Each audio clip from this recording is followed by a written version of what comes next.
ശ്രീമന്നാരായണീയം ദശകം 13 ഹിരണ്യാക്ഷവധം. ശ്ലോകം 6. ഗജാനന പത്മാർക്കം ഗജാനനമഹർനിശം അനേകദം തം ഭക്താനാം ഏകദന്തമുപാസ്മഹേ. സരസ്വതി നമസ്തുഭ്യം വരദേ ജ്ഞാനരൂപിണി വിദ്യാരംഭം കരിഷ്യാമി സിദ്ധിർഭവതു മേ സദാ.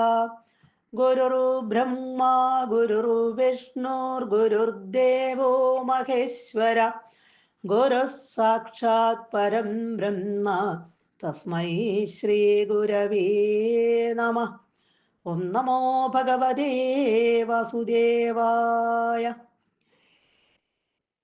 തദശൂലം കാലപ്രതിമരുഷിദൈത്യേ വിസൃജതി ത്വയേച്ഛിന്ദത്യേന കരകലിതചക്രപ്രഹരണാത് സമാരുഷ്ടോ മുഷ്ട്യാ സഖലു വിദുദം സ്ത്വാം സമതനോത് ഗളന്നായേ മായാസ്ത്വയി കില ജഗന്മോഹനകരീ. കഴിഞ്ഞ ശ്ലോകത്തിൽ നമ്മൾ കണ്ടു, ഹിരണ്യാക്ഷന്റെ കയ്യിലിരുന്ന ഗദ കൊണ്ടുള്ള അടിയേറ്റ് ഭഗവാന്റെ കയ്യിലുണ്ടായിരുന്ന ഗദ താഴേക്ക് വീണു പോകുന്നത്. ഭഗവാൻ ഒന്ന് പുഞ്ചിരിച്ചുകൊണ്ട്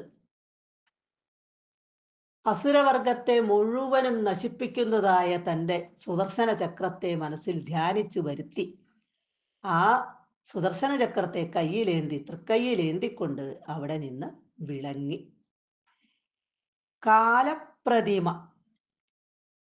കാല എന്ന് പറഞ്ഞാൽ അവിടെ കാലനെ പ്രതിമ പോലെ, കാലപ്രതിമ കാലനെ പോലെ ഋഷി ക്രുദ്ധനായിട്ട് ദേഷ്യപ്പെട്ടവനായിട്ട് ദൈത്യേ ആ അസുരൻ ഹിരണ്യാക്ഷൻ തഥ അപ്പോൾ ശൂലത്തിനെ വിസൃജതി അയച്ചപ്പോൾ. അപ്പൊ ഇവിടെ ശൂലം എടുത്തു അവൻ. ഗദ ചാടിപ്പോയി, ഭഗവാന്റെ കയ്യിൽ നിന്ന് ഗദ ചാടിപ്പോയി. അത് കഴിഞ്ഞ് ഭഗവാൻ സുദർശന ചക്രവും ഏന്തി നിൽക്കുകയാണ്. വേഗം ശൂലത്തെ കയ്യിലെടുത്തു. ആ ശൂലത്തെ കയ്യിലെടുത്ത് ഭഗവാന്റെ നേരെ എറിയാൻ തുടങ്ങി. ഭഗവാന്റെ നേരെ അയച്ചപ്പോൾ ഏനത് അതിനെ എന്ന് പറഞ്ഞാൽ ആ ശൂലത്തിനെ കരകലിത ചക്രപ്രഹരണാത്, കരകലിത ആ കയ്യിലെടുത്ത ചക്രപ്രഹരണാത് ചക്രം എറിഞ്ഞ് ആ ചക്രം കൊണ്ട്, സുദർശന ചക്രം കൊണ്ട്, ഭഗവാന്റെ കയ്യിലെടുത്ത ആ സുദർശന ചക്രം കൊണ്ട്, കയ്യിലുള്ള ആ സുദർശന ചക്രം കൊണ്ട് പ്രഹരണാത് അതുകൊണ്ട് തന്നെ ആ ശൂലം വന്നപ്പോൾ അതിനെ പ്രഹരിച്ചു, ശൂലത്തെ നശിപ്പിച്ചു.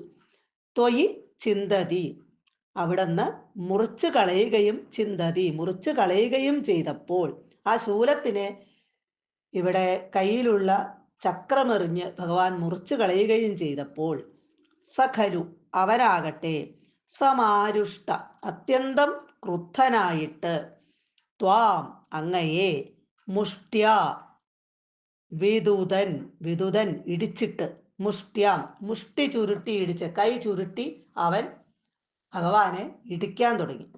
അങ്ങനെ ഇടിച്ച് വല്ലാതെ വേദനിപ്പിപ്പെടുത്തി, അതായത് ഭഗവാനെ വല്ലാതെ വേദനപ്പെടുത്തി തുടങ്ങി.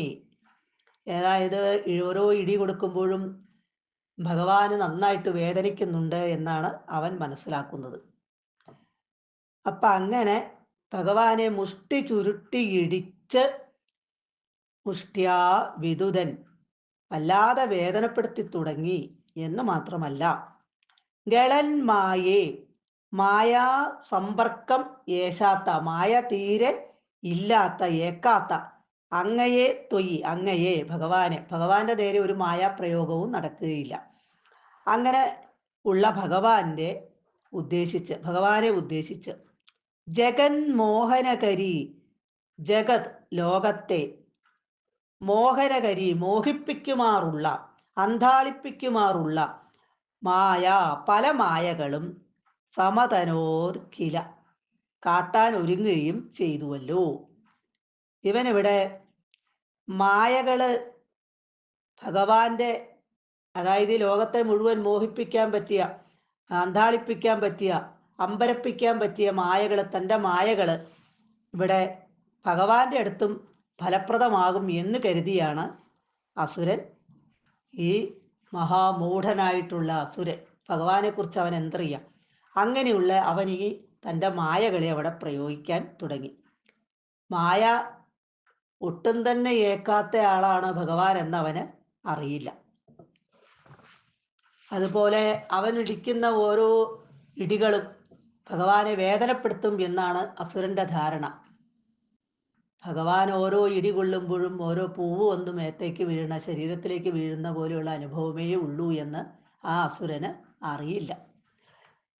സർവത്ര ഗോവിന്ദ നാമസങ്കീർത്തനം, ഗോവിന്ദ ഗോവിന്ദ.